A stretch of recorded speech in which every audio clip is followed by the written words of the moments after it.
গতকালকে 26শে ডিসেম্বর আমরা 3 বন্ধু মিলে আমরা সিলেটের উদ্দেশ্যে রওনা করছিলাম। আমাদের গাড়ি ছাড়ার কথা ছিল মনে করেন যে রাত 10টায়, কিন্তু দুঃখের বিষয় কালকে বৃহস্পতিবার কারণে অনেক গাড়ি সিলেটের ঠিকঠাক মতো আসতে পারে না, অনেক যানজট ছিল। তারপর আমাদের গাড়ি 12:30টার সময় ছাড়ার পরে আমরা ইনশাল্লাহ সব ভোর 6টা বাজে আমরা সিলেটে পৌঁছে গেছি। পৌঁছানোর পরে আমরা সিলেট মাজারের সামনে আবার ফিরে আসলাম, এই রিক্সা দিয়ে সিলেট মাজারের সামনে আসলাম। এখানে আইসা আমাদের কোনো রুম পাই না, অনেক খোঁজাখুঁজির পর আমরা রুম পেয়েছি, যাই পাইছি 4,000-5,000 টাকা এক রাতের জন্য। এই 4-5 হাজার টাকা পর আমাদের পক্ষে তো সম্ভব না।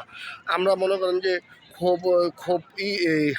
খুব একটু আমরা 4-5 হাজার টাকা রুমে থাকা আমাদের পক্ষে সম্ভব না। তারপর আমরা মেন টাউন আইসা আমরা ওইখানে মোটামুটি একটা ভালো একটা রুম 4 তলার উপরে 1,000 টাকা দিয়ে আমরা ওই রুম ভাড়া নিছি। ভাড়া নেওয়ার পরে আমরা বুঝিনি ডাবল রুম একটা ভাড়া নিয়েছি। ওইখানে আমরা মনে করেন যে 1,000 টাকা ভাড়া নেওয়ার পরে আমরা ওইখানে খাওয়া দাওয়া করে আমরা সাদা পাথর উদ্দেশ্যে রওনা করছি। রওনা করার পরে এখন আমরা সাদা পাথর বোলাগঞ্জ সাদা পাথর আছি। বোলাগঞ্জ সাদা পাথর এসে দেখি পর্যটক এত পর্যটক কোথায় থেকে আসলো, এখানে পানি নাই, তারপরও পর্যটক ভরা। কিন্তু দুঃখের বিষয় যে এখানে সবই করা যায়, কিন্তু গোসল ঠিকঠাক মতো করা যায় না। অনেক কষ্টের বিনিময়ে অল্প পানি দিয়ে গোসল করছি। গোসল করার পরও মিজানে খুব আনন্দ পাইছি যে বোলাগঞ্জ সাদা পাথর আইছে। মিজানে আনন্দ পাওয়ার পরে এইটাতে আমরা খুশি।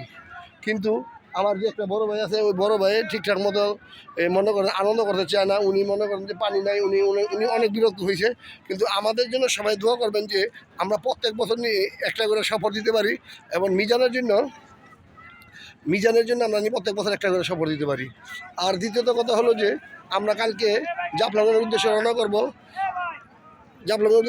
এখানে জাফলং এবং রাজবাড়ি যা আছে আশেপাশে সব কিছু দেখা, 0 পয়েন্ট দেখা ইনশাল্লাহ কালকে রাত্রের ভিতরে আমরা এই ঢাকার উদ্দেশ্যে রওনা করবো।